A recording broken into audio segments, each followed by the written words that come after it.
Et donc j'avais, donc la personne en ASA qui, culpabilisait de ne pas pouvoir, bon, elle a 3 enfants, hein, donc c'était compliqué, Ouais. aussi à gérer de son côté. Donc voilà, elle culpabilisait, il a fallu la rassurer en disant que voilà, effectivement, hein, la période, malheureusement, hein, on s'adapte comme on peut et effectivement, il ne pouvait pas faire ses heures en plus de s'occuper de ses 3 enfants. Mmh. Et j'avais plutôt une autre collègue qui faisait l'inverse, qui stresse énormément déjà de la reprise. Elle a très peur de reprendre le travail, mais du coup, elle bossait, énormément malgré ses 2 enfants, le dimanche, en soirée tard, et ça a été, voilà, la difficulté de gérer, 2 réactions, différentes, face à la crise.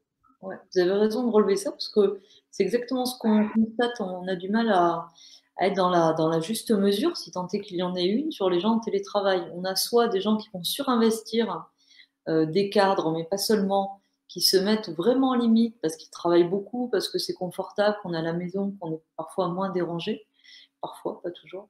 Et puis d'autres hein, qui se glissent comme ça dans une espèce de confort et pour lesquels vous avez du mal à les mettre au travail. Donc c'est bien, Aurélie, de souligner ça. Après, toutes les angoisses, bah, il faut les entendre, bien sûr. Je pense que sans banaliser, mais enfin, il faut quand même raison garder pour certains services, au-delà des écoles. Mais voilà, si on respecte les gestes barrières, la distanciation et que on peut avoir à disposition les masques, le matériel nécessaire, peut-être les rassurer. Il y a des, je sais pas le CDG 87, mais je sais qu'il y a des centres de gestion qui ont mis sur leur site internet une palanquée de fiches techniques, parfois par métier, qui donnent des consignes de bonne conduite. Ça peut être un premier outil. Vous avez le site de l'INRS, là aussi, qui a fait des fiches par métier. Et puis, vous avez le site de l'Agence régionale de santé, Nouvelle-Aquitaine, là aussi, qui, par métier, donne des recommandations. Peut-être ça ne suffira pas, mais en tous les cas, ça peut donner quelques éléments pour ne pas tomber dans une psychose aussi voilà, qui nous contraigne un peu trop. Et je termine mon intervention en disant que moi, ce qui m'a marqué dans l'intervention de hier, c'est que j'ai trouvé que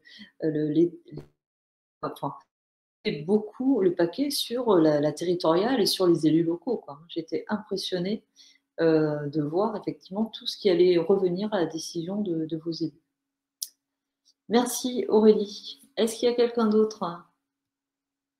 Florence? Non, pour le moment, je n'ai pas d'autres demandes de prise de parole. Donc, Allez, on fait comme tout à l'heure, je repars sur le document et puis je reviens vous voir bien vite. parfait. Merci, Caroline. Merci à vous. Et voilà, j'ai plus le document, mais je vais le retrouver, hein. Tac. Bon, on coupera ça au montage, hein. Allez, c'est reparti. Donc voilà, sur ces éléments-là, tac, que l'on souhaitait, sur lesquels on souhaitait s'arrêter. Ça, c'est un document qui a beaucoup tourné sur Internet, que j'ai trouvé moi, drôlement intéressant. Ça reprend les 5 phases psychologiques de ce confinement, là, avec bah, la première des phases. Moi, ça me rappelle toujours, vous savez, la première phase, quand on parle de gestion du stress, on parle de la phase d'alerte. Bah, là, c'est un peu ça. La phase 1, c'est la panique, le désarroi, c'est l'angoisse totale. Ensuite, en 2, bah, on s'adapte, on va chercher des nouveaux modes de fonctionnement avec le fameux équilibre vie professionnelle, vie privée, comme l'expression consacrée dans la qualité de vie au travail. La phase 3, ça a été la survie. C'est là où, vous savez, on s'est rendu compte que ça allait durer, en fait. Et puis la phase 4, celle dans laquelle j'espère que vous êtes dans la majorité, là où on a été dans l'acceptation et puis on a intégré les contrats avec un certain apaisement, autant que faire se peut. Ben, en attendant la phase 5, hein, la fin de crise, le soulagement, attention au retour de flamme. On a vu hier combien ils ont insisté sur ben, le fait qu'il ne fallait pas falloir s'emballer non plus et que sinon on pouvait avoir un retour de bâton. Donc là aussi, c'est comme si les agents pouvaient se sentir responsables si on ne passe pas la fameuse barre là, le 8 mai. Partager sa vision, j'ai insisté sur ces notions de motivation. Ben, fédérer, alors ben, bien sûr, vous n'avez pas attendu la crise pour fédérer, mais peut-être que là, encore plus qu'hier, c'est important. Communiquer sur la vision, donner du sens aux actions, encore un peu plus. Alors là encore, personne ne s'exprimait là-dessus, enfin si quelques-uns, mais il faut que j'ai des éléments aussi de ma hiérarchie pour donner de la cohérence à tout ça. Appuyer sur des valeurs qui mobilisent les équipes, c'est important, la solidarité. On a vu des entraides, il y a pas mal de vos collègues qui m'ont dit, je trouve que c'est chouette, avoir été agréablement surpris. Et ce que je retiens des échanges que j'ai eus avec vos pairs, c'est que certains m'ont dit, il y avait des agents sur lesquels on était sûr de pouvoir compter, et puis ils n'ont pas été au rendez-vous, on a été très surpris. Et d'autres où, au contraire, on n'aurait pas forcément mis un billet, qui se sont révélés, qui se sont emparés de projets, qui ont proposé des choses. Donc là encore, je trouve ça plutôt chouette et en tous les cas, il faudra qu'on en tienne compte, qu'on l'acte pour les mois à venir et pour la reprise. Donc le respect, l'appartenance à l'équipe. Le respect, c'est aussi le respect des situations de chacun. Hein, on disait, il y en a qui ont beaucoup de travail, il y en a qui en ont un peu moins, il y en a qui ont pu rester sur site, d'autres qui ont été contraints d'être en confinement. Et puis la confiance, elle va résulter aussi de vous, de votre comportement à vous, d'être intègre, et puis acta non verba, hein, c'est-à-dire d'être dans des actes et pas dans des paroles, et être convaincu par ce que vous proposez pour susciter l'adhésion. Il y a un effet miroir, il me semble, par rapport à vous, comment est-ce que vous appréhendez cette situation de télétravail, ces notions de contrôle, le retour au poste. Et je pense que vous allez pouvoir embarquer l'équipe si vous-même vous êtes animé par une espèce d'enthousiasme et de fait que on va réussir à relever ce défi et à faire en sorte qu'on retrouve vite notre qualité de service rendue et tout en préservant la santé, la qualité de travail et la santé de nos agents, bien sûr. Les enjeux de management à distance, pour moi, ils sont pluriels. Pour le manager, d'abord, c'est s'assurer que les consignes sont comprises. Attention, des fois, il y a un gap, il y a un delta entre la maturité que vous avez sur les consignes que vous donnez, mais sont-elles aussi claires que ça pour les agents? C'est pas forcément évident. Et à distance, c'est peut-être encore un peu plus dur. Prendre en compte les rythmes, ce sur-site et ce hors-site, le manque de fluidité. Évidemment, on y perd un peu. Hein. Et puis, le besoin de faire des réajustements quotidiens. Ça fait partie des évolutions. Je ne sais pas ce que vous en pensez, mais il y a eu un temps, vous savez, pas si lointain, où on attendait du manager qu'il soit dans, on appelle ça le one best way, une seule et bonne manière de faire, celle du chef. Aujourd'hui, on n'est plus là-dedans. On accepte et au contraire, d'humaniser un manager qui dirait on va essayer comme ça, on va faire plusieurs scénarios et on va voir lequel est le plus adapté. On essaye, peut-être ça ne marchera pas, et c'est pas très grave, et on réajustera et on modifiera les choses. Ça, là-dessus, je pense qu'il va vous falloir être très humble et que les agents apprécieront plutôt s'ils sont associés. Le manque des échanges entre pairs, c'est ce qu'on essaie de vous offrir dans cette séance-là. Et puis la nécessité de faire confiance. Alors ça ne veut pas dire que j'étais dans la défiance avant, mais quand on a des agents en télétravail, c'est aussi accepter que pourquoi pas ils aient des idées que moi je n'aurais pas eues ou qu'ils aient besoin au contraire d'un accompagnement plus important que je ne le pensais. Pour les agents, mais c'est la peur de faire des erreurs. Moi, je rencontre beaucoup d'agents qui n'ont pas confiance, sont des bons agents, ils font un travail de qualité, mais vous savez, c'est celui qui ne va pas pouvoir s'empêcher de venir vous demander votre aval, alors que vous savez qu'il a fait du bon travail. Donc, à distance, il faut qu'on arrive à les faire progresser un peu plus dans le sens où ils prennent confiance en eux. Alors là encore, ça peut faire une question tout à l'heure d'échange. Comment est-ce que je participe à leur donner confiance? Ça génère du stress, de l'inquiétude, on l'a évoqué. Reprendre la suite d'un collègue sur le même travail. L'exemple était donné tout à l'heure par une de vos collègues, là, vous savez, où on vient en alternance. On a vu que c'était à privilégier. Hein. Le Premier ministre a insisté sur l'idée qu'il fallait autant que faire se peut prolonger le télétravail et puis faire des retours progressifs. Il y a peut-être des services chez vous où c'est mon dossier, c'est mon ordinateur, c'est je sais pas moi, mon administré et c'est mon camion, ma tronçonneuse. Mon instrument. Là, il va falloir qu'on soit un peu plus. Parfois, dans les administrations, il manque, on ne met pas forcément l'empreinte. C'est-à-dire que le dossier qui va passer de main en main, contraint par ce confinement-là, est-ce qu'il porte toujours la marque de qui a travaillé dessus, qui a fait quoi, qu'est-ce qui est déjà fait, qu'est-ce qui reste à faire, quels sont les engagements, les noms de mes interlocuteurs. Bref, vous savez, le côté, moi je m'y retrouve dans mon petit bazar. Là pour demain et l'organisation qu'il va falloir qu'on mette en place pour les mois et peut-être les années à venir, c'est bien de faciliter, je vais dire un mot un peu tarte à la crème, mais vous savez, harmoniser les pratiques pour faire en sorte qu'on se mette d'accord sur des bonnes pratiques et que chacun s'y retrouve. Le sentiment d'isolement, vous l'avez évoqué également, une rigueur un peu supérieure dans l'exécution des tâches, le rangement ou le classement, pour les mêmes raisons qu'évoquées précédemment, et puis développer également le fait de rendre compte. Là encore, ça dépend. Pour beaucoup, vous étiez très habitués à ça. Pour certains, c'est assez nouveau parce que on fait un point une fois par semaine, comme ça, oralement. Il y a beaucoup la culture de l'oral dans nos collectivités, qui peut avoir plein de vertus, hein, mais qui trouve vite ses limites dans le système, dans la situation dans laquelle on est. Après, une citation que j'aime beaucoup, moi, c'est pas en améliorant la bougie qu'on a inventé l'ampoule. Voilà, vous voyez ce que ça veut dire.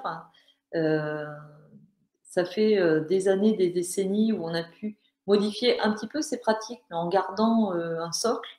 Il est peut-être des secteurs d'activité où il y aura un avant et un après, et l'organisation, elle va devoir changer radicalement parce qu'on va devoir travailler autrement, et que de temps en temps, d'être au pied du mur, ça nous impose de descendre du vélo et pour se regarder pédaler et voir un peu qu'est-ce qui fonctionne pas et comment on peut améliorer.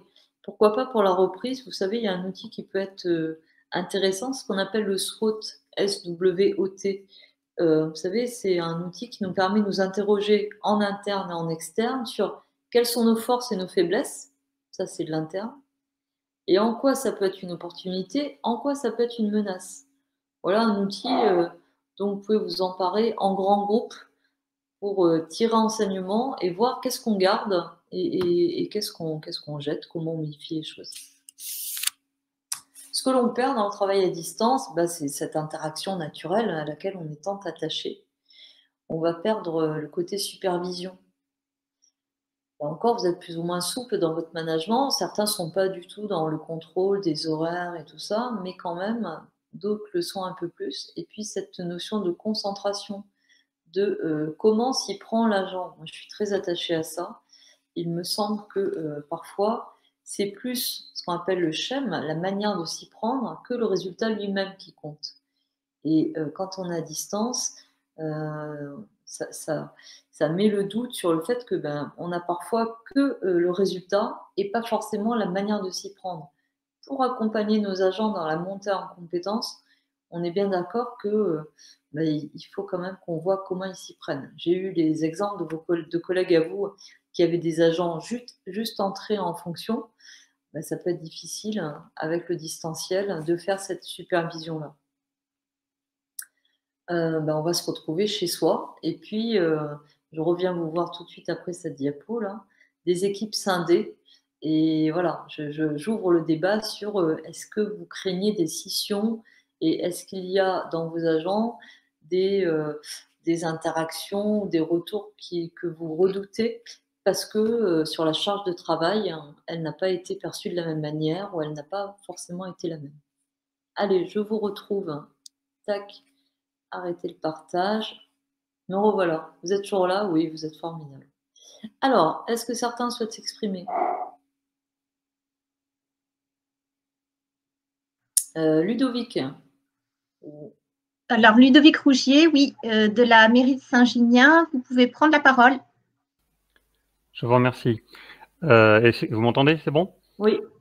Effectivement, moi j'ai déjà eu des remarques puisqu'il y a une différence au sein des agents. Il y a les animateurs, le gros de l'équipe, et il y a les directrices d'accueil de loisirs. Et j'ai déjà eu des remarques dans les rotations sur l'accueil des enfants. C'est les animateurs qui l'exercent, et pas les directrices. Et donc certains animateurs m'ont dit, mais les directrices, est-ce qu'elles prendront leur part de travail? Et donc j'ai dû expliquer qu'elles avaient des rapports à rendre, des rapports annuels pour l'année 2019, et que je les avais chargées de faire pas mal de travail justement en télétravail. Donc effectivement, ils ne les voient pas physiquement, mais c'est pas pour autant qu'elles ne font rien. De la même manière, au sein de l'équipe d'animation, il y a ceux qui ont assuré leur rotation. Bon, c'est pas énorme, hein, vu la taille de l'équipe et le peu d'enfants à accueillir. Les gens, ils travaillent une fois par semaine. mais il n'en reste pas moins que certains animateurs n'ont pas été du tout mobilisés, soit parce que c'est des mamans seules, donc elles doivent garder leurs enfants et ne peuvent pas aller au travail, soit parce que ce sont des personnes qui ont des pathologies dans la liste qui font qu'elles ne doivent pas aller travailler.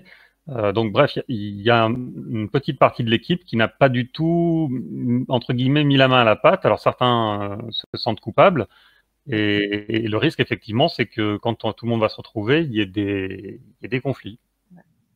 Ça, je pense qu'effectivement, il va falloir anticiper là-dessus. Mais ça renvoie aussi peut-être que pendant, alors avant au mieux, hein, Ludovic, mais même pendant, on arrive à donner lecture à tous les agents de qui fait quoi. Vous voyez, et parfois, vous savez bien, on critique ce qu'on ne voit pas, donc on a toujours l'impression que l'autre travaille moins ou que la qualité est moindre, etc., etc.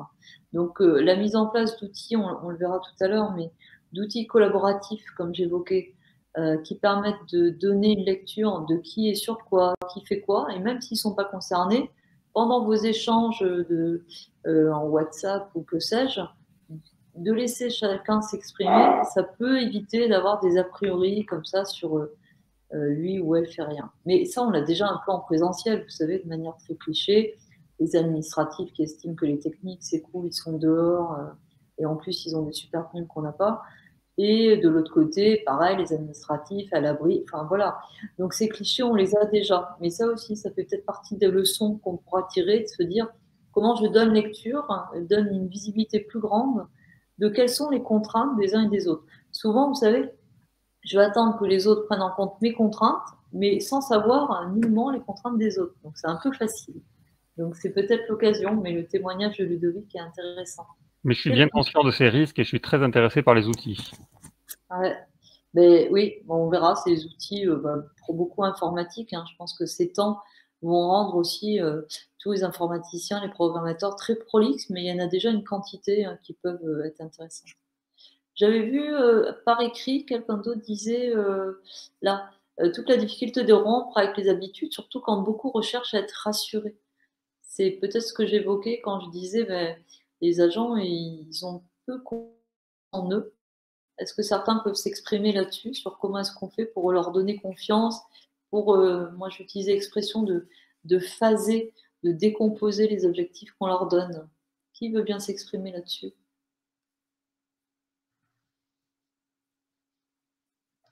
Personne. Pas de remarques sur aucune des choses qu'on a vues. Laurence. Laurence Pouillot, oui, veut prendre la parole. Oui, Laurence, on vous écoute. Ça y est, je vais mon micro. Par rapport à ce travail de confiance en soi pour les agents, moi j'ai toujours eu un management où j'impliquais les agents dans le fait qu'ils trouvent eux-mêmes les solutions aux problèmes ou à l'organisation de leur propre travail. Si bien que même dans le cas de cette crise, je pose les choses en disant il y a ça à faire, qui le fait, comment vous le faites, selon quel turnover, et de ce que j'ai en retour, c'est que ça leur permet effectivement d'être décideurs et du coup d'avoir une vision assez précise de leur rôle dans l'organisation. La difficulté que je vois apparaître, ça va être plutôt pour les agents des écoles, qui, moi, me paraît être le plus gros de la difficulté des 2 mois à venir. Et notamment, c'est ce que j'ai écrit tout à l'heure, mais personne n'a relevé, mais personne n'en parle non plus dans les médias ou dans les instances politiques, c'est quid de nos agents qui sont parents et pour lesquels leurs propres enfants ne reprendront pas l'école selon le même rythme. Possiblement, j'ai la moitié de mon équipe qui pourrait ne pas reprendre le travail parce que ils vont pas laisser les gamins en bas âge tout seuls. Et là, je dois dire que de ce que je discute avec les agents des écoles, c'est plutôt dans un premier temps cette inquiétude-là. Ils ont à la fois envie de revenir, mais qu'est-ce qu'on fait des enfants qui ne vont pas être admis à l'école pendant les 3 premières semaines de mai? J'ai terminé. Merci Laurence. Il y en a qui ont des interrogations aussi là-dessus ou qui souhaitent s'exprimer. Effectivement, ça rajoute de l'angoisse aux agents de qu'est-ce que je fais de mes enfants s'ils ne reviennent pas à l'école. Ludovic, vous pouvez reprendre la parole. Je vous remercie. Oui, c'est une question qui a été posée là, puisqu'on fait des réunions de temps à autre pour planifier la rentrée. Effectivement, cette question de la disponibilité des forces vives, que ce soit les agents, mais la question se pose de façon encore plus prégnante pour les enseignants. S'il n'y a pas une solution trouvée pour tous ces gens qui ont des enfants et qui ne rentreront pas, qui ne feront pas partie des classes d'âge qui reprennent, ça fait qu'on perd énormément de personnes disponibles. L'éducation nationale, ça serait une hécatombe, mais pour les agents territoriaux, effectivement, moi j'ai posé la question pour que nous, notre maire, se positionne. Est-ce qu'on accueille les enfants des agents, même si ces enfants ne devaient pas rentrer à l'école ou pas? Ouais. Voilà. C'est vraiment propre du type de management. Moi, j'ai échangé avec un directeur de PMI qui a été extrêmement raide là-dessus. Je tairai la région de la structure, hein, mais il a été très dur en disant que ça faisait 2 mois que les agents étaient chez eux sans travailler, que l'heure de la reprise avait sonné et qu'il n'attendait absolument pas que certains ne soient pas présents sous prétexte que les enfants. Et même, enfin voilà, en laissant poindre d'éventuelles menaces entre guillemets, hein, mais il était très agressif là-dessus, vraiment. Donc voilà, ce sera peut-être le cas aussi. Il y a peut-être des structures, on va dire, mais enfin, les gens se débrouillent, on reprend le travail et puis voilà quoi. Donc, je ne le souhaite pas, hein, mais c'est aussi une réalité. Enfin, Caroline, il y a une demande de prise de parole d'Aurélie Lafont, à qui je donne la parole, et Laurence Pouillot a fait une remarque sur quelle a été la réponse des élus. Donc, parole à Aurélie Lafont dans un premier temps. merci Florence. Oui, merci. C'est plutôt une question pour Ludovic. Donc j'ai une collègue dans ce cas par rapport à ses enfants. Elle s'interroge si elle va pouvoir reprendre le travail. Mais elle habite dans une commune autre que la commune où elle travaille. Du coup, est-ce qu'on peut proposer aux élus d'accepter leurs enfants dans l'école de là où elle travaille, ou il faut négocier avec les élus là où elle habite? Voilà, j'ai une question voilà, Ludovic, par rapport à ça. Est-ce que ces collègues dont il parlait, c'est des collègues qui habitent et travaillent sur la même structure? Alors là, je donne la parole à vos collègues parce que je n'ai absolument pas la réponse. Est-ce que quelqu'un a la réponse? Ben, vu que la question m'a été posée, je vais essayer de répondre. Enfin bon, j'ai pas la science infuse.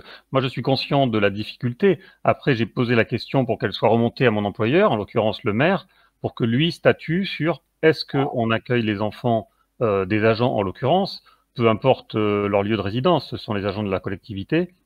Est-ce qu'on accueille leurs enfants pour leur permettre de travailler? Soit on le fait et donc ils peuvent travailler, soit on le fait pas et donc ils restent chez eux. Donc c'est pour ça que moi j'ai besoin d'une réponse de mon employeur. Après, c'est à chaque maire de statuer. Les maires font ce qu'ils veulent par rapport aux agents enfin à leurs agents et aux enfants de leurs agents, hein, quelle que soit la commune de rattachement à mon avis. Mais ça, c'est effectivement à l'élu de décider. Là aussi, vous ne l'avez pas évoqué, mais il y a d'autres collègues à vous qui me disaient il y a des communes où on se retrouve dans une situation un peu bancale, où on sait que l'équipe va changer, parce qu'il y a déjà eu le premier tour, et c'est l'ancienne équipe qui se trouve à prendre des décisions sur demain. Alors là, je trouve ces situations aussi extrêmement compliquées. Donc, Oui. il y a une demande de prise de parole de Laurence Pouillot, à qui je vais donner la parole. Et puis, on restera sur le management à distance. C'est vrai qu'il y a plein de questions qui se posent par rapport à notre thématique qu'on aborde aujourd'hui dans le cadre de ce qui nous a été annoncé hier et de toutes les problématiques. Donc, Laurence, je te donne la parole. Oui, la difficulté que pose la solution préconisée par le collègue de Saint-Junien, excusez-moi, j'ai pas les noms en tête, c'est que les enseignants sont dans la difficulté déjà de restreindre leurs effectifs à maximum 15 enfants, voire moins si la taille de la classe ne serait pas suffisante. Donc ça voudrait dire que si on accueille les enfants de nos agents qui ne sont peut-être pas scolarisés dans l'école que nous avons à gérer, il va falloir qu'on s'occupe de ces enfants pendant le temps scolaire, et donc ça veut dire pour le coup avoir encore plus d'heures d'utilisation de nos propres agents sur des salles de classe ou des endroits dont je ne dispose pas forcément. Ça fait effectivement beaucoup de questions autour de ça. Allez, on repart sur le PowerPoint si vous voulez bien. Merci pour vos interventions. Tac. Non, j'ai perdu encore. Tac, tac, tac. Hop. J'en profite peut-être juste pour dire que quelques personnes n'ont pas encore marqué leur nom sur leur vignette. Il suffit de cliquer sur la vignette vidéo et de marquer votre nom. C'est important pour les attestations. Voilà, c'était juste une petite aparté, mais je vois que le PowerPoint est arrivé. Donc, Caroline, tu peux y aller. Impeccable, mais formidable, quel duo. Allez, sur la communication, je vous disais tout à l'heure, il faut augmenter sa communication naturelle. Je l'ai évoqué, hein, c'est pas la même chose quand on est dans les services et quand on est à distance. Communiquer plus, on dit même il faut surcommuniquer. Alors parfois, vous me dites, pourquoi pas noter sur un petit carnet hein, tous les jours qui j'ai appelé, qui a répondu ou pas. On peut avoir parfois des agents qui répondent pas pendant 2-3 jours. Alors, pas question de les harceler non plus, hein, mais ça peut aussi vous mettre en alerte sur comment est-ce que je m'assure que cet agent va bien. Le mail et puis tous les différents réseaux sociaux, les RSE, hein, ça peut être intéressant, réseaux sociaux d'entreprise hein, différents. Et puis selon la taille, des fois on peut se faire aider par un adjoint. Ce qui va compter en tous les cas, c'est de se mettre à la place du collaborateur. Vous les connaissez bien et donc j'imagine que vous pouvez aisément savoir qui a besoin un peu plus de vous sentir présent à ces moments-là. Les communications essentielles, j'en ai identifié 3. Peut-être là encore, c'est l'opportunité de structurer un peu plus. Tous les jours, pour beaucoup, c'est ce que vous faites. Alors, sous couvert de la taille des équipes, hein, bien sûr, mais un échange rapide et individuel. Et puis le 1 à 1, c'est une fois par semaine, un peu plus de temps, 30 minutes, plus approfondi. Ça va être important pour valoriser l'agent, de voir un peu quel est le travail qui a été fait. Là encore, ça interroge sur comment je donne les consignes, comment j'assure le suivi, c'est-à-dire que quand je le rappelle, bien sûr que j'ai sur un document écrit ce qu'il avait prévu de faire, les objectifs que je lui avais donnés. 30 minutes, ça va aussi me permettre d'aller et sur le boulot et également sur des choses un peu plus privées, c'est-à-dire de voir comment il se sent, comment il va, prendre un peu la température. Et puis souvent, vous avez mis en place, on appelle ça des machines à café virtuelles. C'est pas obligatoire, c'est comme dans la vraie vie, mais qui permet d'être et en visuel et en vocal. Ça peut être Zoom, vous avez cité WhatsApp, ça peut être tous les moyens qui permettent et de voir et d'entendre. Alors, quand on met ça en place, ça doit être fait à des horaires fixes, hein, je sais pas, à 9h15, 9h30. Et là, les gens se retrouvent. On se rend compte que pour le moral, on plaisantait tout à l'heure ensemble en disant, tiens, ça fait du bien de voir des gens. Ce confinement, il est aussi source d'isolement pour beaucoup. Donc ces machines à café virtuelles, elles sont souvent assez salvatrices et ça vous permet d'être un peu plus aiguisé sur comment va mon équipe et est-ce que certains ont un peu plus besoin de moi. Voilà, donc ça c'est important. Mais n'oubliez pas aussi le suivi et les outils que je mets en place. C'est pas juste les appeler pour prendre des nouvelles, mais pour ceux qui avaient des productions à rendre, voir un peu où ils en sont. De votre côté aussi, autre pan de ma présentation à aborder, de votre côté aussi, ça demande une discipline personnelle qui me paraît obligatoire. Là aussi, je vous attends sur les échanges tout à l'heure, mais s'habiller comme lorsqu'on va au travail, se lever aux heures habituelles, écrire son plan de journée, et puis le compartimenter un peu comme au travail, hein, c'est-à-dire qu'on va démarrer sa journée vers 8h. 8h, je sais pas, 8h15, je vais planifier, voir un peu par quoi je commence, qu'est-ce que j'ai à faire. Peut-être jusqu'à 9h, prendre le temps pour appeler mes collabs. Remplir l'agenda. Psychologiquement, je pense que c'est important pour vous. Essayez d'être dans une pièce à part. Alors, on n'est pas tous à égalité. D'autant plus qu'il peut y avoir des gens avec qui ont et le conjoint qui est aussi en télétravail, peut-être les enfants qui sont là. Ça peut faire beaucoup de choses. Donc là aussi, ça peut ouvrir des discussions entre vous. Hein. Comment est-ce qu'on fait quand on télétravaille? Est-ce que pour certains, ça a été la révolution et la révélation, pardon, et se sont dit, bah tiens, ça me plaît bien. Et certains, sûrement, dans les témoignages, me diront, bah, pas du tout, moi, ça me plaît pas, moi, je vais être au bureau et voir les collègues. Là encore, sur la reprise, ça sera des choses qu'il faudra qu'on prenne en compte, c'est-à-dire la gestion du retour avec parfois des frustrations. C'est-à-dire, qu'est-ce qu'on va faire de collaborateurs qui vont revenir en nous disant, moi, c'est super, moi, je veux faire du télétravail 2 jours par semaine. Tous les métiers ne sont pas éligibles. Voilà. J'ouvrirai ça au débat tout à l'heure. Essayez d'être dans une pièce à part. En fin de semaine, faire un bilan et puis l'envoyer, vous aussi, vous avez pour beaucoup des N+1. Et puis se fixer au moins 3 choses importantes de ce que je veux réaliser dans ma journée.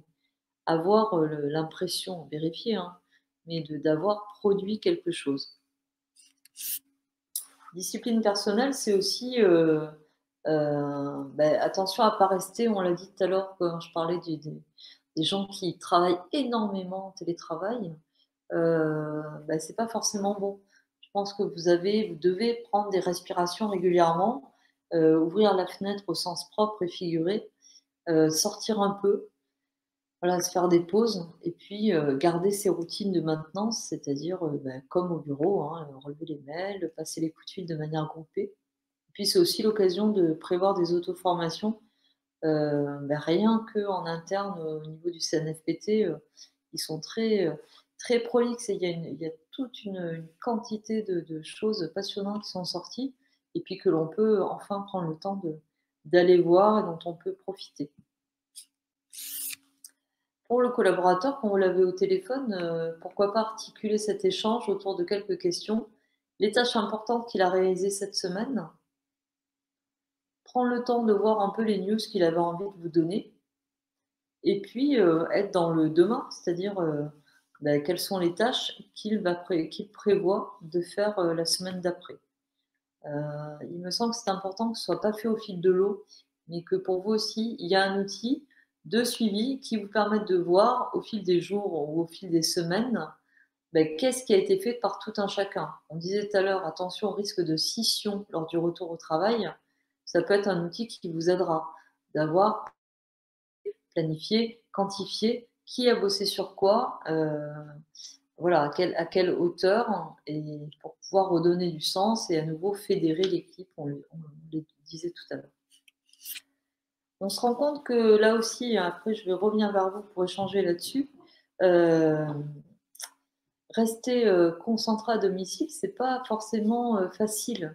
Alors souvent, vous êtes victime pas seulement des enfants qui peuvent être un peu bruyants, mais ce qui va perturber notre concentration, ce sont plutôt les interruptions que l'on va subir par ses propres pensées, parce que surcharge de travail pour beaucoup d'entre vous. Donc, il faut être vigilant et puis repenser à des situations comme ça où on s'est dit qu'on a la sensation d'être un peu moins efficace.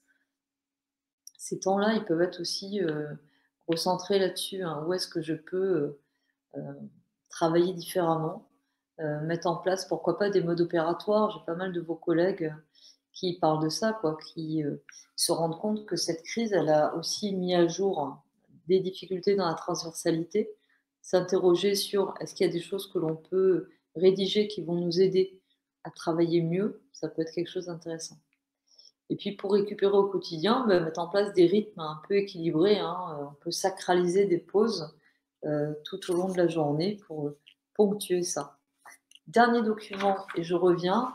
Si on résume tous ces différents points avant de passer sur un autre, on est bien sur cette idée d'un cadre de travail structurant et stimulant, d'une communication qui va être organisée. Hein, j'insistais sur le suivi et puis bienveillante dans l'idée de respecter les rythmes de chacun, respecter que sur ces mois passés en télétravail, certains ont pu avoir des périodes où ça allait très bien, puis d'autres moments où ils étaient un peu, on appelle ça en batiphase, un peu dans le creux de la vague. Des relations enrichies pour motiver et réguler. Et puis une approche collaborative qui va donner du sens et la confiance et l'autonomie entretenue. Est-ce qu'on peut échanger sur ces points-là et j'aimerais bien vous entendre sur vous, en tant que manager, à distance, Est-ce que ça a été facile? Est-ce que ça a été difficile? Est-ce que c'est une révélation ou est-ce que vous dites surtout pas? Hop, non, voilà. Alors, Caroline, nous avons 2 remarques pendant ton intervention. Donc, une première remarque sur le contact individuel quotidien de Ludovic en disant que avec une équipe de 20 personnes, comment est-il possible de garder un contact individuel quotidien? Et la seconde remarque, c'est sur la visio fixe. C'est sûr qu'avec des enfants qui font l'école à la maison, il est difficile de réunir tous les collaborateurs à une heure fixe. Donc, si tu veux réagir sur ces 2 remarques. Firstable. La première, quand on est une équipe de 20, je ne sais pas, peut-être il y a des relais, il y a peut-être des cadres intermédiaires. Qui est-ce qui avait posé la question? C'est Ludovic, non? Oui. Ludovic, il n'y a pas des cadres intermédiaires ou des chefs d'équipe? Oui, il y a des chefs d'équipe, effectivement. Ça peut permettre, pourquoi pas, de les responsabiliser. Et puis qu'après, vous fassiez des débriefs avec ces cadres intermédiaires, pourquoi pas? C'est vrai. Mais par rapport à ce que tu dis, c'est très intéressant parce que moi qui suis, il me semble, plutôt organisé, j'ai pas spécialement paniqué quand il y a eu cette situation. Mais pour ce qui est de l'organisation, de comment garder le lien, avec le recul et de ce que j'entends, il me semble que c'est chaotique au possible. C'est-à-dire que j'ai gardé le contact comme j'ai pu. Avec les chefs d'équipe, effectivement, j'ai eu pas mal de contacts téléphoniques, mais j'ai pas spécialement mis en place d'outils, ce qui, avec le recul, me fait halluciner. Et donc, par rapport à tout ce qui a été dit là, je sens que je vais ramer pour rattraper le retard que j'ai accumulé sur le suivi précis des tâches et l'organisation pour que derrière l'équipe puisse savoir ce que chacun fait. Ouais, enfin, je pense que c'est normal, Ludovic, et il ne faut pas culpabiliser qu'à chaud, on fait au mieux et que c'est normal qu'avec le poste que tu as, tu as envie de pallier à tout et de garder le lien et que c'est après, a posteriori, qu'on t'y renseignera. Bon, c'est jamais trop tard et puis, mais effectivement, il faut penser à ces relais intéressants que peuvent être les cadres intermédiaires. Voilà, c'est le direct. Hein. Mais c'est normal, je pense que tous, hein, vous aurez pu mettre le doigt sur des manques, mais voilà comme une opportunité quoi, pour les chefs d'équipe, ça peut être intéressant. C'est jamais trop tard, c'est pas très grave. Et la deuxième question, c'était sur, je l'ai perdu. La deuxième question, c'était sur les visios. Comment arriver à faire des visios à heure fixe hein, dans la mesure où il y a l'école à la maison aussi pour les parents qui ont des enfants? Alors, même s'il y a l'école à la maison, j'ai envie de dire que même, enfin, si c'est un quart d'heure, on peut quand même, j'espère, dire à nos chères têtes blondes qu'il y a un quart d'heure où papa ou maman, il est off et il prend un quart d'heure avec ses collègues. Enfin, je pense que vous êtes dispo tous 24/24 pour eux. Ça me paraît important de se préserver ça. Alors, à part des bébés ou je sais pas quoi, mais quand même un quart d'heure à plage fixe, et puis c'est pas forcément tous les jours, hein, mais quand on a envie d'être un peu boosté, c'est à ce point important qu'il faut se donner les moyens de dire non, de 9h15, 9h, je suis dispo tout le temps, mais entre 9h, je dis n'importe quoi, hein, mais entre 9h15 et 9h30, c'est un quart d'heure pour moi. Ça me paraît accessible. Donc, Caroline, nous avons une demande de prise de parole d'Aurélie Lafont et peut-être dans la foulée, alors je pense que ça doit être Marianne Serrandon du conseil départemental qui fait part de son expérience. Peut-être qu'elle pourra prendre la parole. Donc, c'est bien Marianne, merci, qui pourra prendre la parole dans la foulée. Donc, dans un premier temps, parole à Aurélie Lafont. Oui, je voulais préciser ma remarque sur la visio fixe. La première fois que j'ai voulu organiser une visio, on m'a répondu « Je suis disponible le soir à partir de 21h et le dimanche ». Alors, c'était compliqué. Voilà. Donc bon, après, en rediscutant, en faisant comme comment on appelle ça, enfin un choix multiple de jours et d'heures, on a réussi à convenir d'un rendez-vous. Et chaque semaine, on change le créneau, voilà. Mais au départ, je me suis dit, oula, ça va être compliqué si c'est que le dimanche le soir après 21h. Ouais. Il faut aussi. L'agent qui vous a dit ça, c'était un agent qui était en télétravail ou qui était off? C'était un agent qui devait travailler chez lui? L'agent qui vous a répondu qu'il était dispo que le soir. Est-ce que c'était un agent qui était en télétravail? Alors, c'est un agent enfin, ça a été très compliqué. Elle était censée être en ASA, mais donc c'est l'agent qui a un peu paniqué suite à la situation et qui, malgré qu'elle soit en ASA, a énormément travaillé, donc très tard le soir jusqu'à 1h, 2h du matin. Et donc voilà, c'est elle qui disait qu'elle n'avait pas le temps, qu'elle faisait des courses pour les papis et mamies du coin, donc il a fallu que je la canalise en lui rappelant qu'elle était en confinement, qu'elle ne pouvait pas sortir non plus quand elle voulait. Voilà, il a fallu la canaliser et on a aussi en discutant à trouver des petits créneaux le soir à 5h après l'école à la maison ou le samedi matin. Voilà. Mais ça demande de la négociation. Oui, on est d'accord, derrière cette remarque-là, il y avait bien d'autres choses que simplement sa non-disponibilité. Il y a des messages qu'elle voulait vous faire passer, voilà. Ça surcharge et sur tout ça. C'est bien d'avoir été souple et d'avoir pu trouver des créneaux, mais là aussi, je ne sais pas ce qu'en pensent les autres managers, mais il faut trouver la bonne formule entre être souple et autant que faire se peut arranger les agents, et aussi de temps en temps peut-être être un peu plus ferme en disant mais il y a quand même des contraintes à tenir et celle-là c'en est une et j'ai besoin de vous avoir demain à 9h. Oui, il faut trouver. Pour moi, la contrainte quand même que j'ai fixée, c'est qu'il faut que ça soit pendant les horaires de travail à peu près normales, quoi. Bien sûr. Parce que sinon, on n'a plus de vie à côté. Là aussi, dans la négociation, je crois que vous avez utilisé le mot de négociation, mais là, c'est bien ça. On peut bien lui dire, moi, de mon côté, je vais faire en sorte de m'adapter et de vous proposer, tant que c'est possible, des créneaux, mais de votre côté aussi à vous, il faut que vous preniez en compte mes contraintes à moi. C'est ça de la négo, quoi. C'est gagnant-gagnant, quoi. Donc, quand une fois, deux fois, on s'est adapté, je pense que la troisième fois, on peut prendre, voilà, de dire, j'ai pris en compte vos contraintes, merci de prendre aussi en compte les miennes. Merci pour cette intervention.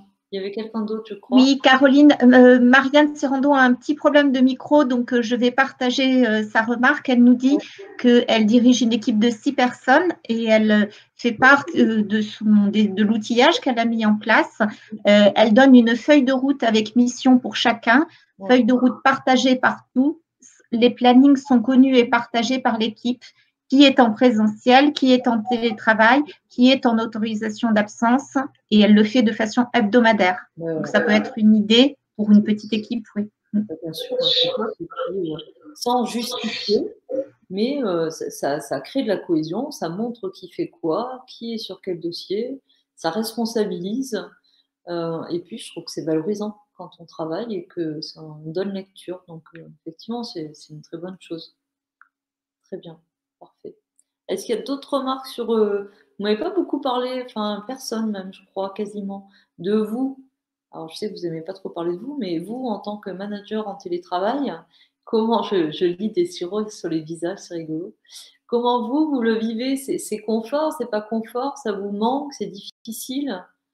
Est-ce que vous arrivez à gérer la charge de travail, à équilibrer la vie privée, la vie perso? Allez-y, lancez-vous. Laurence. Oui, donc Laurence, tu peux prendre la parole. Ok, donc oui, non, pour moi, ça n'a pas été difficile pour plusieurs raisons. La première, c'est que quand j'ai été malade pendant 2 ans, j'ai beaucoup travaillé à distance avec mes élus, qui est la même équipe qui a été reconduite dans les urnes, il y a au mois de mars. Donc, je n'ai pas eu cette difficulté. J'ai la chance, en plus j'ai une maison qui me permet d'être dans une pièce isolée, sans bruit, et je n'ai pas d'enfants à gérer, donc la difficulté et la relation avec mes équipes est assez fluide. Je pense que le présentiel, pour le peu que je le partage avec mes 2 autres collègues de l'administratif, pose quand même la crainte de l'introduction du virus dans les locaux. On peine à gérer Madame la maire qui, quand elle vient, touche à tout, ouvre une pièce juste pour prendre le café, donc il faut renettoyer toute la pièce, et j'ai beaucoup de difficultés à ce qu'elle ne s'approche pas de mon ordinateur quand on dicte un courrier, etc. Donc, du coup, la difficulté, elle va être plus celle-là que pour le reste. Pour moi, pas de difficulté. D'accord. Très bien, bah, c'est bien comme témoignage et c'est amusant de voir que les élus eux-mêmes, des fois, on a du mal à les cadrer alors qu'ils devraient montrer l'exemple. C'est comme les ministres qui portent pas de masque ou qui les portent sans mettre le museau dedans et tout ça, ça me fait toujours halluciner et qui viennent nous donner des leçons. Christine, on vous écoute. Oui, Kirsten veut prendre la parole et après, ce sera Ludovic Rougier qui complétera. Donc, alors, juste pour faire le point chez moi, donc au niveau de la maison, moi, je n'ai pas pu prendre comment dire, une pièce toute seule parce que voilà, la maison, elle est un peu trop petite, sinon ça serait le garage et c'est moins drôle. Donc pareil, j'ai 2 enfants qui sont à la maison, mais on est arrivé de s'assez bien organiser. Mon mari, il est entré de travail aussi, donc voilà, il y a des moments hauts et des moments bas, on va dire. Hein. C'est pour la concentration parfois. Oh, alors j'essaye d'être très disciplinée, comme vous avez déjà dit, au niveau organisation des journées, de faire vraiment comme si c'était une journée normale, ouais. Comme on peut, parce que quand il y a l'école à la maison qui doit reprendre, ça va être compliqué, parce que là, on profite effectivement des vacances. Après, au niveau confinement, travail à la maison, ce que je trouve quand même intéressant, c'est de savoir qu'est-ce qui me manque à la maison, ce que j'ai au travail. Donc là, de se rendre compte, ah oui, donc au conservatoire, c'est effectivement tous les spectacles, des auditions, des concerts, tout est tombé à l'eau. Hein. C'est en plus avril, mai, juin, c'était gros mois avec là, toute bête, on prend des photos qu'on utilise pour la communication. L'année prochaine, on n'a pas ça. Donc là, on se rend compte, c'est ça qui me fait vivre dans mon travail, mais même si c'est parfois c'est crevant, parce que le soir, on travaille, mais là, je me rends compte, ok, c'est ça qui me manque, et c'est bien aussi, je pense qu'il faut retenir pour après, en fait. Exactement, c'est super intéressant comme intervention. Ça veut dire qu'en creux, on peut aussi voir ce qui nous manque et puis se rendre compte de combien c'est important. Oui, Ludovic, on t'écoute. Ah ben moi, c'est complètement différent. Je me connais, je sais que j'ai besoin de structure, de cadre. Ouais. Et j'ai toujours refusé d'amener quoi que ce soit de travail à la maison. Je préfère rester tard au travail, mais ne jamais rien amener à la maison. Il y avait une véritable cloison, une muraille de Chine entre le travail et la maison. Ouais. Donc là, j'ai été contraint par le télétravail d'amener du travail à la maison. Donc ça a été très très compliqué parce que j'ai besoin d'horaires, j'ai besoin d'être dans un cadre professionnel. Et donc, le respect des horaires, c'est une catastrophe. Ah bon, c'est très dur de s'y mettre le matin. Par contre, après, une fois que j'y suis, je peux travailler jusqu'à 19h, 20h. Ça s'arrête plus, mais c'est très compliqué de tenir des horaires. Et moi, j'ai besoin d'avoir un bureau et un cadre. Et alors ça, c'est super intéressant, Ludovic, comme autodiagnostic. Est-ce que c'est que tu penses que tu prends plus de temps pour faire les choses? Ou est-ce que tu t'emballes et tu gères des dossiers que tu n'avais pas forcément priorisé? Ah non, après dans les dossiers, le travail il tombe de toute façon, il y a des tas de choses à relire, il y a des contacts à conserver, puis il y a des coups de fil aussi qui m'arrivent régulièrement dans la journée, donc ça je les prends quand ils arrivent. Ouais. Mais je pense que c'est après c'est chacun dans sa construction. Moi dans ma construction, je le sais, j'ai besoin de cadre, j'ai besoin de structure et il me faut un cadre professionnel. Et chez moi, c'est pas le travail. Et tu peux pas te dire que tu embauches à 8h comme au bureau, que tu t'arrêtes, tu vois, te mettre je sais pas quoi, une alarme, je sais pas quoi, en te disant le soir à 18h max, je débauche, quoi. Déjà, quand je suis au travail, j'ai tendance à déborder très largement sur l'horaire. Je suis censé finir à 6h moins le quart et je pars rarement avant 6h30. Ouais. Donc, je suis pas trop du matin pour me mettre en route. Et par contre, une fois que j'y suis, ça s'arrête plus. Donc, le soir, c'est qu'à un moment donné, il faut bien sortir pour aller faire ce que j'ai à faire. Mais quand je suis chez moi, forcément, le soir, il y a pas forcément de limite. Donc, j'y arrive quand même, je suis pas totalement perdu, mais je sens que j'ai besoin de ce cadre structurant, quoi. Et est-ce que tu planifies ta journée ou est-ce que le soir quand tu débauches, tu vois, ou le matin, tu prends soin de te faire une liste sur ce que... Alors, il y a toujours les imprévus, on est d'accord, Ludovic, hein, mais est-ce que tu cadres un peu en disant, voilà mon objectif pour demain? Eh ben, pas du tout, parce qu'en fait, je faisais ça tout au début quand j'ai commencé à être responsable de service. Ouais. Puis en fait, le travail, ça tombe comme la pluie. Donc finalement, il faut gérer. Là, le côté très très positif, c'est que la calamité qui est la messagerie électronique, c'est-à-dire les mails, j'ai enfin réussi à remonter puisque au travail, c'était extrêmement anxiogène. Tous les matins, quand j'arrivais, j'ai minimum 100 mails de retard. Là, je suis tombé à 5, c'est miraculeux. Ouais. Mais il y en a aussi beaucoup moins, quoi, de mails. Hein. Enfin, Ben voilà, mais c'est pour ça que j'ai réussi à les absorber, parce qu'il y en a de telle quantité, les mails, c'est devenu une calamité, parce que c'était censé nous faire gagner du temps, ouais, et en fait, ça nous en fait perdre des quantités faramineuses. Moi, je passe au moins 2-3 heures par jour sur des mails, donc c'est pas possible. Ouais, c'est terrible, effectivement. Donc là, c'est un gain de temps magnifique. Ah bah c'est déjà pas mal. C'est déjà pas mal. Merci Ludovic. Il y a eu des questions au-dessus, non? Oui, il y a une remarque de Marianne. En fait, elle n'a pas accès à son micro, donc je me permets de relayer sa remarque qui nous dit que le présentiel lui manque, notamment la vision qu'elle pouvait avoir avec l'équipe de direction et le partage, mais que ça permet aussi de vivre une expérience humaine intéressante et enrichissante. Ouais, oui, et je pense que ça sera riche et qu'on en tirera aussi profit après. Est-ce qu'il y a d'autres interventions sur comment vous le vivez? Il y en a beaucoup qui restent silencieux. Alors, on ne va pas venir vous embêter, c'est pas obligatoire, hein, mais c'est intéressant aussi entre vous en disant on a eu les deux là, on a eu bah, c'est positif, on a eu c'est un peu plus dur. Est-ce qu'il y en a d'autres qui souhaitent s'exprimer là-dessus? Non? Une fois, deux fois? Allez. Ah, Aurélie Lafont. L'avantage, oui, j'ai pu avancer sur le travail administratif que j'ai accumulé. Et par contre, encore plus de mails que d'habitude. Moi, j'en ai quasiment plus. J'ai l'impression que c'est ma boîte mail dans les années 2000, vous savez. Moi, j'ai plus de mails. Donc là, il y en a encore plus. Il y en a aussi qui me soulignent, des collègues à vous, que ils ont du temps pour faire de la veille documentaire et ça, c'est super agréable.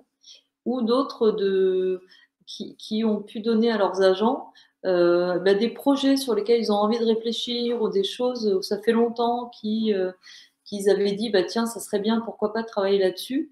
Certains de vos collègues ont dit vas-y, là tu as du temps, tu peux me proposer un projet, tu peux monter quelque chose. Ça, c'est aussi intéressant.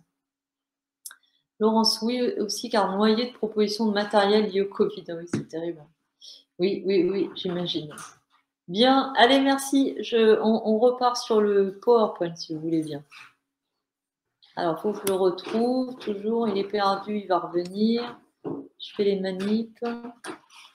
Tac, tac. Ah oui, je ne suis pas au bon endroit. Tac, et voilà. Allez, c'est reparti. C'est bon, Caroline, on a bien le PowerPoint. Super, c'est formidable. Hop, on est au point.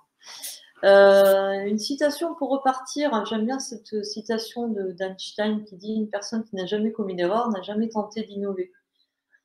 Alors, c'est bien de se le dire et de le prouver dans les nouvelles formules que vous mettrez en place, dans les changements qu'il va falloir mettre en place. Il y a vraiment cette notion d'innovation et de dire aux agents que peut-être on va se tromper, peut-être on va tâtonner au début et que ce n'est pas forcément très grave. Dans les éléments dont on doit disposer là aussi à tout moment, c'est des choses qui sont évidentes quand on les lit et parfois elles ont fait défaut dans vos structures. Est-ce que dans vos services, on sait à tout moment qui est là, qui peut prendre le relais de qui, quelles activités sont planifiées, qu'est-ce que j'ai comme outil à disposition, savoir qui a fait quoi, vous savez mon histoire d'empreinte là de tout à l'heure, chaque action doit porter la marque de celle ou de celui qui l'a exécutée. Est-ce que j'ai un annuaire des ressources avec les coordonnées des agents? Là encore, certains doivent se retrouver dans mes exemples parce que c'est à cette occasion qu'on s'est dit, mince, j'ai pas cet élément-là. L'organisation en binôme, je l'ai évoqué, donc je ne répète pas, mais c'est l'occasion de faire des paris, c'est l'occasion de challenger un peu les gens. Parfois, ils sont dans le confort, ils sont habitués à travailler, Pierre avec Paul, Nicole avec Monique, parce qu'elles préfèrent et s'entendent bien. Pendant le confinement, très souvent, vous avez mis en télétravail, des gens partent d'eux parce que ça sécurise, parce que ça rassure. Ça m'intéresse de savoir, est-ce que vous avez pris le parti de laisser les binômes tels qu'ils étaient ou est-ce que vous en avez profité pour tenter des trucs un peu improbables en disant, tiens, parce que je pense aux compétences et pas forcément à leur confort, ça peut être intéressant qu'il y ait un transfert, qui est du reverse mentoring, comme on dit, du tutorat ou du tuilage sur certaines des choses. Ça peut être l'occasion. Dans ces périodes difficiles, il faut organiser ces liens d'efficacité fonctionnelle. Les objectifs, ça va être créer une dynamique entre les deux fonctions, ça va être de renforcer le partage des informations, de les associer dans une responsabilité commune entretenir, développer la motivation, garantir le service à rendre et puis, bien sûr, limiter le risque d'erreur et parfois d'oubli. Comment? Souvent, c'est simplement en associant les agents sur la création d'outils communs. Là aussi, pour les laisser mobiliser, pour les responsabiliser, même, je pensais à Ludovic, mais pour mettre en place des outils, on peut les associer. Bien sûr, c'est un lieu commun ce que je vous raconte, mais il est bien évident que vos agents, ils acceptent de jouer le jeu j'exagère un peu, mais plus facilement s'ils ont été associés à ce qu'on met en place et surtout à quoi ça va servir. Ça, c'est une règle de base. C'est-à-dire que parfois, vous pouvez avoir des bonnes idées, mettre en place des choses, mais si vous avez assez peu communiqué, les agents peuvent ne pas voir à quoi ça va servir et ce qu'on va en faire, quel impact ça va avoir sur mon quotidien de travail. Et il y a des chances qu'ils acceptent assez peu de jouer le jeu. C'est la notion de contribution-rétribution, vous savez. J'accepte de contribuer si je vois la rétribution que je vais avoir derrière. Ça s'appelle aussi simplement donner du sens. Donc, les associer sur des outils à mettre en place demain, là aussi, ça peut être des modes projets qui peuvent être intéressants et toujours des outils qu'on va réajuster au fur et à mesure. 2 documents maintenant sur les outils collaboratifs. Vous savez, je vous en ai un peu parlé. Et puis après, je reviens vers vous pour que vous me disiez ce que vous utilisez. Liste non exhaustive. Il y en a un watt milliard. J'exagère un peu, mais à peine. Il y a Slack. Moi, je l'utilise avec le CNFPT Limousin, d'ailleurs. Slack. Il y a Klaxoon qui va permettre de faciliter des réunions d'équipe. C'est un outil moi, que je trouve super sympa. Tout ce qui est espace de stockage en ligne, Dropbox. Il y a Teams qui fait une percée fulgurante. Je pense que, je sais pas, j'ai eu quelques centaines de vos collègues en télétravail. Je pense que c'est la méthode qui me paraît être la plus usitée chez vous. C'est une espèce de hub des outils de service. Pareil, c'est de la gestion de projet, c'est-à-dire que ce sont des outils où on va voir qui fait quoi, qui est sur quoi, quels sont les contacts, quels sont les dossiers, etc., etc. Il y a Teamwork, pareil, c'est un logiciel de gestion des tâches. Et puis, les agendas collaboratifs. Allez, je reviens vers vous et puis parlez-moi un peu. Racontez-moi les outils que vous avez mis. Et c'est facile, c'est difficile. Est-ce que les agents s'y sont mis ou pas? Expliquez-moi. Qui utilise quoi comme outil collaboratif? Isabelle. Ah, on ne vous entend pas. Isabelle, voilà, parfait, on vous entend, merci. Voilà, oui, j'expliquais, j'avais rejoint la réunion en cours de route parce que j'ai eu des problèmes de connexion. Justement, ça rejoint effectivement le matériel. Moi, je travaille au conseil départemental. On est très peu équipé, donc en ordinateur équipé d'une caméra. Et tout simplement, seules les personnes qui ont le privilège d'avoir un portable, un ordinateur portable, ont cette possibilité. Donc, on a expérimenté LifeSize. Donc, c'est un logiciel qui a été mis à notre disposition par notre direction des systèmes informatiques, qui à l'origine est, je crois, spécialisé pour la télémédecine. Puisque nous, notre souci, c'était de pouvoir organiser quand même le lien avec des patients dans le cadre de la protection maternelle et infantile. C'était le point de départ de notre réflexion. Donc, on expérimente LifeSize qui permet des réunions. Donc, moi, je vais j'essaie de convertir au fur et à mesure mon équipe qui n'est pas du tout habituée à travailler avec les nouvelles technologies. Donc, on a un manque d'équipement et un manque de savoir-faire énorme. C'est pas évident. Dès qu'on essaye effectivement de lancer un nouvel outil comme LifeSize, là, je découvre Jitsi, donc pour le coup, que je ne connaissais pas. Eh bien, on se heurte effectivement au matériel. Les gens, ils utilisent leur ordi chez eux, ça va. Ils utilisent leur téléphone portable chez eux, ça va. Ils ont la connexion Wi-Fi. Donc, s'ils ont un forfait adapté, c'est bon. Par contre, le comble, c'est que quand ils reviennent en présentiel au bureau, ils doivent utiliser, ils peuvent pas utiliser leur ordinateur fixe, puisqu'il n'y a pas de caméra ni de haut-parleur. Ils doivent utiliser leur matériel personnel, leur smartphone, pour faire une visio. Et comme il n'y a pas de Wi-Fi, et ben, ça leur bouffe leur forfait. Voilà pour ma petite expérience sur le matériel. Et oui, c'est intéressant parce qu'on a l'impression de devoir les convertir, vous savez, de prendre son bâton de pèlerin et de prêcher la bonne parole. Alors, heureusement, Dieu soit loué pour continuer sur ma parabole. Quand ils osent s'y mettre et que ça se passe bien, c'est génial, quoi, parce qu'ils sont valorisés, ça se passe bien, ils sont rassurés. Mais c'est parfois long. On n'a pas le choix. Là encore, ça fait partie des opportunités, en ce sens que s'ils ne voulaient pas y aller avant, là, cette période-là, elle va nous servir d'excuse, entre guillemets, de dire, mais vous voyez bien qu'il y a des fois où on n'a pas le choix, donc il faut qu'on soit tous plus ou moins à l'aise avec ça. Merci pour ce témoignage, Isabelle.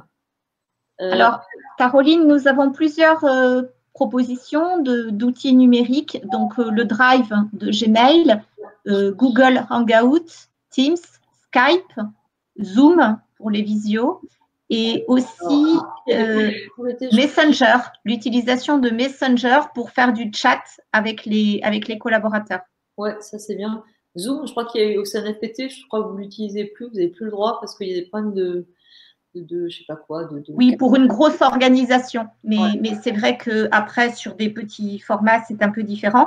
Et je précise, alors du coup, j'en profite, hein, c'est pas que je fasse de la pub du tout, mais Jitsi Meet, que nous utilisons aujourd'hui, est un outil gratuit hein, qui fait partie du pack Frama, Framatalk, Framadate, Frama, voilà. Et c'est très facile d'organiser un regroupement. Donc, c'est un outil supplémentaire aussi pour vous. Vous avez vu le placement de produit un peu, c'est incroyable. Non, je plaisante. Il y avait Anne qui souhaitait s'exprimer. Vous pouvez prendre le micro, Anne, ou pas du tout? Directrice d'un... Oh là, ben voilà, là, ça a disparu. Alors, je reviens sur Anne. Je peux faire redescendre, je peux scroller. Directrice d'un LSH. Anne Massonneau, si vous voulez prendre la parole, on vous donne la parole. C'est bon, vous m'entendez? Oui. Très bien. Je voulais simplement faire une petite remarque par rapport aux outils qu'on utilisait. Nous, on utilise simplement avec l'équipe Messenger. On fait une réunion hebdomadaire tous les mercredis matins. On s'est fixé ce rendez-vous et on discute entre nous, on prend des nouvelles les uns des autres. Et puis, on met en place également des activités pour les enfants qui fréquentent nos accueils de loisirs sous forme de fiches pédagogiques que les animateurs me renvoient par mail.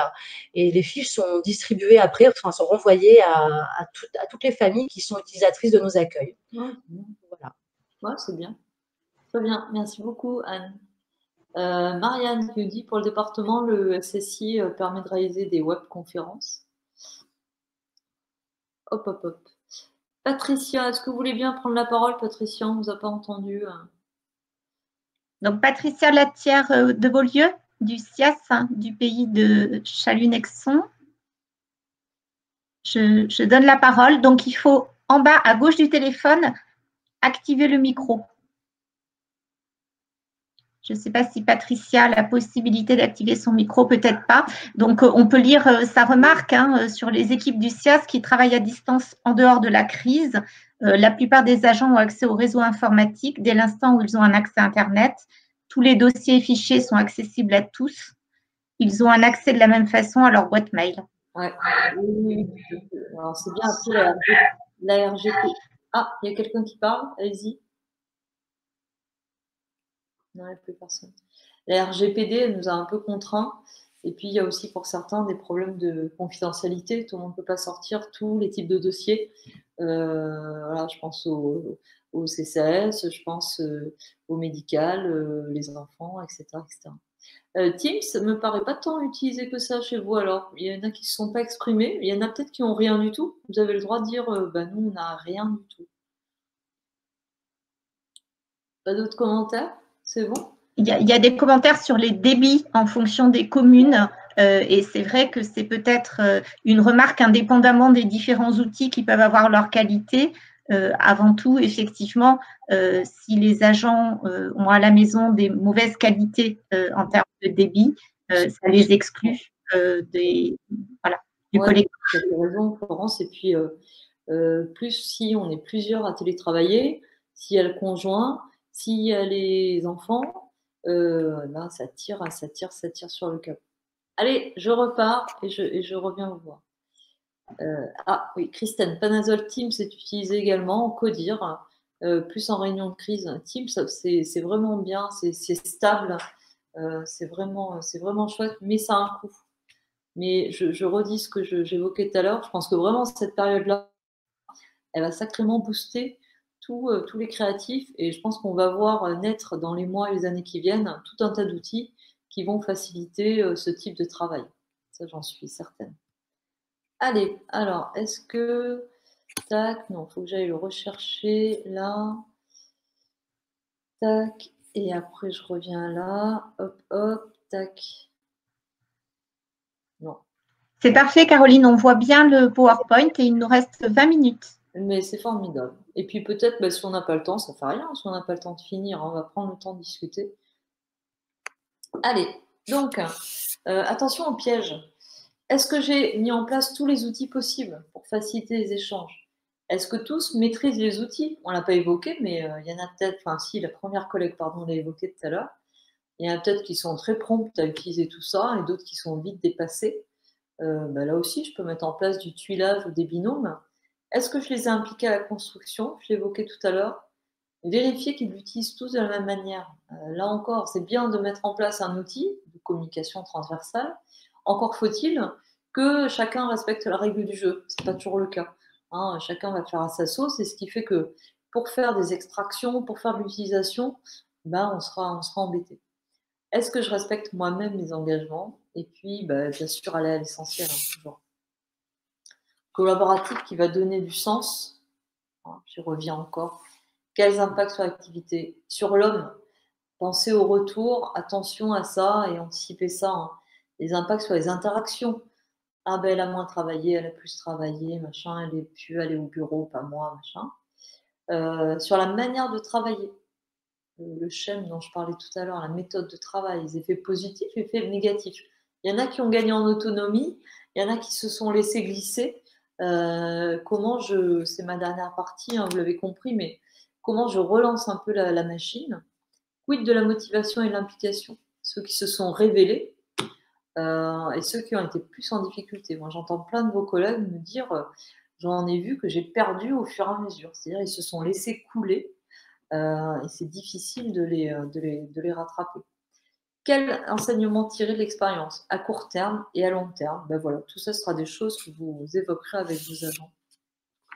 Et puis ma dernière partie, elle porte sur les effets psychologiques, c'est-à-dire accepter que bien sûr que ce contexte actuel, il va majorer tous les désordres anxieux. Les dernières stats qu'on a eues, je crois qu'il y a un peu plus de 30% de la population qui a télétravaillé, qui s'expriment sur des troubles d'anxiété ou autres. Donc, c'est pas neutre. L'irritabilité, les insomnies. Vous êtes nombreux à me dire que vous dormez moins bien. Difficulté de concentration, de l'indécision et puis parfois de la résignation. Bref, gardez en tête que tous ces stresseurs, ils sont nombreux, ils sont différents. Avant tout, la peur de l'infection elle-même, pour nous et nos proches. Le manque d'informations claires et fiables, associé au trop-plein de désinformations peu documentées, dans vos agents, je pense, comme chez beaucoup, entre ceux qui sont branchés H24 sur BFM et ceux qui ont tout coupé, qui sont au courant de rien, il va falloir parfois vous faire, porteur de la bonne parole et toujours être dans la réassurance. La frustration de ne pas pouvoir aller au bureau, de ne pas avoir l'impression d'être utile, l'ennui, la solitude. Il y a beaucoup d'entreprises privées, mais j'ai eu des collègues à vous dont c'est le cas, où pour le retour progressif sur l'emploi, certains préconisent, des chefs de service, de faire reprendre des gens qui vivent en solo, des gens qui sont seuls, parce qu'on se rend compte que pour eux, le confinement est encore plus dur, parce que ils sont seuls et que certains ont pris le choix de les faire reprendre avant les autres. Et puis l'incertitude Et elle va durer parce que vous avez vu qu'on pensait que le 11, c'était parti, mais on a quand même quelque chose au-dessus de notre tête qui nous dit que vous avez intérêt d'être sage, et on verra le 7 ou 8, je ne sais plus là, si effectivement on conserve ou pas. Donc c'est normal de se sentir mal, ressentir cet état émotionnel, voilà, d'anxiété, de tristesse, confronté ou pas, mais c'est aussi normal de ressentir de la joie et des fois un soupçon de bonheur. Il y en a qui se sont reconnectés là avec le plaisir d'être chez soi, parce que pour certains c'est pas souvent, d'être avec son mari, ses enfants, sa femme, ou que sais-je. Et voilà, ça peut interpeller aussi et faire que on voit le travail aussi un peu différemment. En tout état de cause, il serait inquiétant de ne pas ressentir ces émotions. Je me suis permise de vous mettre un lien sur une émission avec Christophe André qui est passionnante, qui normalise l'anxiété. C'est sur France Inter, sur l'émission Grand bien vous fasse. Vraiment, allez l'écouter parce que ça peut vous donner quelques éléments de langage et quelques notions intéressantes sur cette banalisation qui me paraît importante. Bref, il faut apprendre à valider ses émotions. L'occasion de s'autoriser à les ressentir, à les partager, les accueillir. Tout le monde n'est pas prompt à ça, c'est pas toujours habituel. L'occasion de se rappeler que ces émotions, elles sont aussi éphémères et elles sont aussi changeantes d'un jour à l'autre. Et puis apprendre à les reconnaître pour tenter, c'est un peu présomptueux, mais de les contrôler. Bref, tout ça pour dire que c'est pour essayer de mieux les gérer.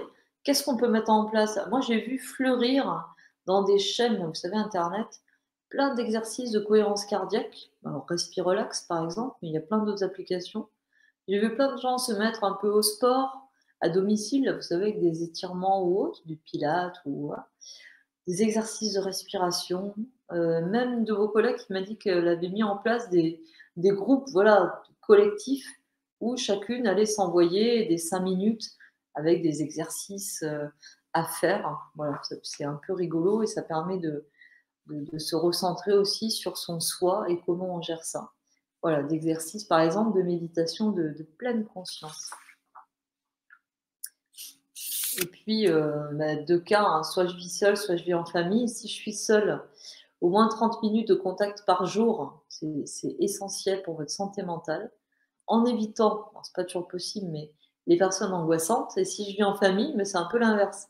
Hein, au moins une demi-heure, 45 minutes par jour, seule, sans interaction, juste pour moi. Si je vis dans un petit espace, hein, essayer de faire en sorte que, on l'a vu, éviter le garage, effectivement, c'est pas très sympa comme lieu.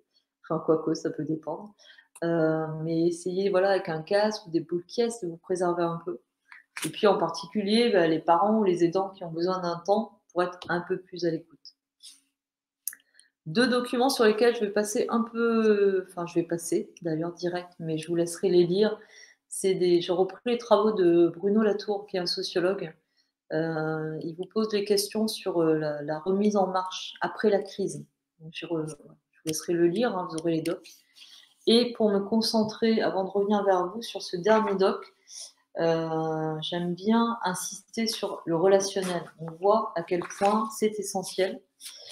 Et puis, avec la double lecture, c'est-à-dire confirmer le lien de confiance tout au long, et puis, bien sûr, au retour, confirmer le lien de confiance avec votre équipe sur la relance, et puis miser sur la transparence avec tout ce qu'on a dit, avec le droit à l'erreur, avec le fait qu'on va travailler sur différentes hypothèses et qu'on on testera. Et ces 2 liens-là, ils doivent être aussi articulés avec insister sur les nouveaux objectifs. Les gens, ils ont besoin de se projeter. Alors, on ne sait pas forcément, c'est pas toujours hyper clair, mais essayer de s'en fixer, ne serait-ce que des petits, mais qui vont nous permettre, étape par étape, step by step, de progresser, d'avancer, et puis de retrouver un rythme de relance qui va nous remettre un peu au boulot et qui va nous aider à passer cette période-là. Voilà, c'était le dernier document. Je reviens vers vous et vous laisse la parole sur ces derniers arguments. Alors, Laurent, qu'est-ce que vous en pensez sur cette notion-là de donner des objectifs, de scénarios? J'imagine que beaucoup d'entre vous, vous avez bossé sur différents scénarios. Est-ce que vous les avez fait avec vos équipes? Est-ce que vous l'avez fait seul? Est-ce que c'est votre direction qui vous les a donnés? Vous n'êtes pas sans rien, vous me faites peur. Stéphanie. Ah, merci, non, ça n'a rien à voir. D'accord. Non, donc Stéphanie répond, peut-être que du coup, je vais juste en parler tout de suite sur le support. Donc, le support sera envoyé par mail à tous les participants. Je vois que Laurence demande peut-être à prendre la parole, Laurence Pouillot. Oui, avec plaisir. Oui, alors par rapport au scénario, moi je les travaille toute seule parce que mon responsable de l'école est confiné dans un endroit où il n'a pas accès à Internet chez ses parents, donc ça ne me facilite pas la tâche. Donc je téléphone avec lui pour voir quelles sont les idées qu'il peut avoir, mais tout ce qui est rédactionnel, c'est moi qui le mets en place. Et pour le moment, j'ai essayé d'éviter de rédiger des scénarios alambiqués avec 36 000 hypothèses. J'attends un petit peu plus de précision. On a une réunion avec la directrice de l'école et les élus jeudi pour essayer d'avancer.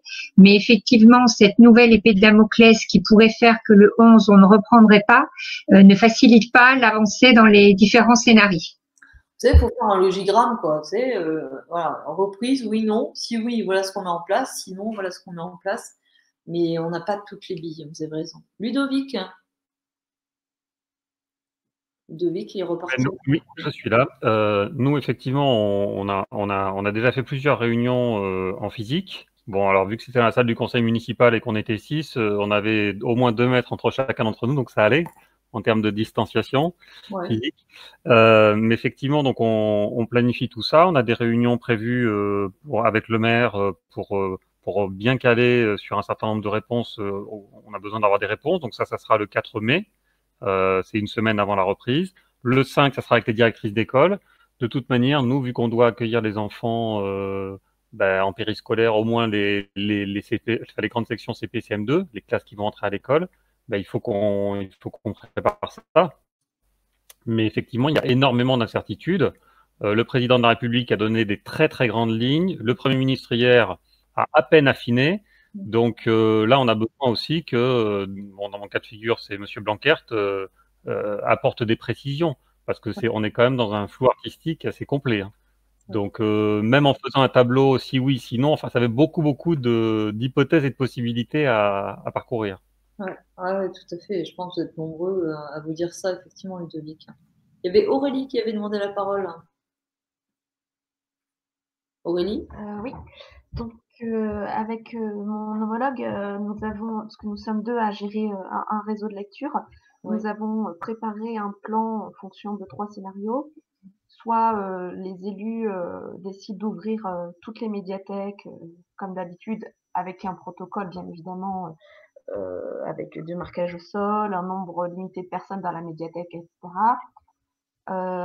Soit on nous autorise à faire uniquement du drive, soit on nous autorise pas du tout à ouvrir. Enfin bref, voilà, en fonction des scénarios, on a fait des protocoles de mise en place, comment les agents devront être avec les usagers, les masques, les gants, etc. Et ce plan, on l'a présenté aux collègues ensuite pour voir un peu si on avait oublié des choses ou pas. Et ensuite, là, on l'a présenté au DG, directeur général des services, et on attend sa réponse parce que j'imagine qu'il a dû en parler aux élus pour voir un peu comment ils vont se positionner. Mais bon, comme l'intervention du Premier ministre n'était qu'hier, on a le temps d'ici le 11 mai pour voir à quelle sauce on va être mangé. Ouais. Et je trouve qu'encore une fois, il a donné une largesse aux élus locaux très importante. Je pensais que l'État serait plus présent. Oui, bien sûr, Ludovic.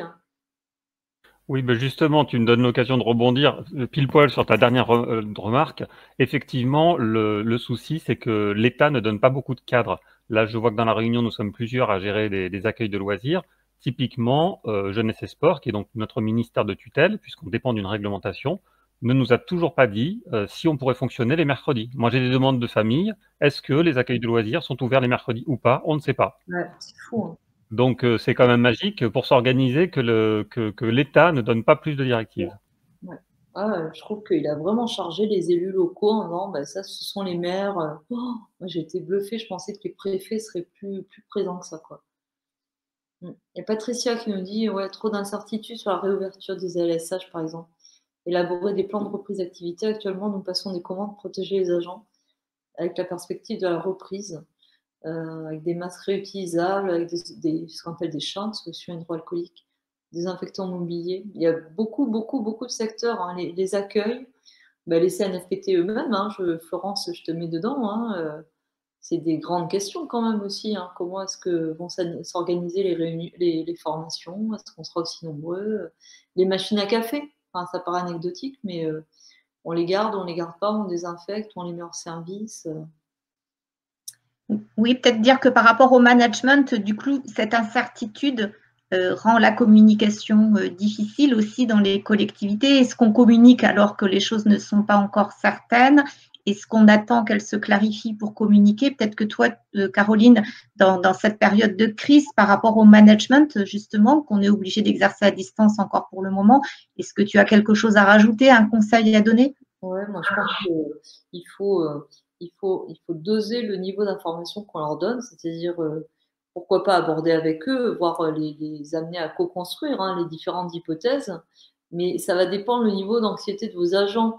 Je ne veux pas faire de lieu commun, mais pour certains, vous savez qu'ils sont très à même de participer activement avec vous en ayant conscience de la difficulté, mais vous savez que pour d'autres, les associer à différents scénarios, ça va encore plus les angoisser et on va tomber dans même la direction, ils ne savent même pas ce qu'on va faire. Donc, vous voyez, je ne crois pas qu'il y ait une équipe avec laquelle on puisse être pareil, mais quand même jouer sur la transparence. C'est-à-dire que même si on décide de ne pas les associer directement, d'être capable de leur dire, on réfléchit sur différentes hypothèses et puis on attend d'avoir un peu plus d'éléments, ça, je pense que chacun peut l'entendre.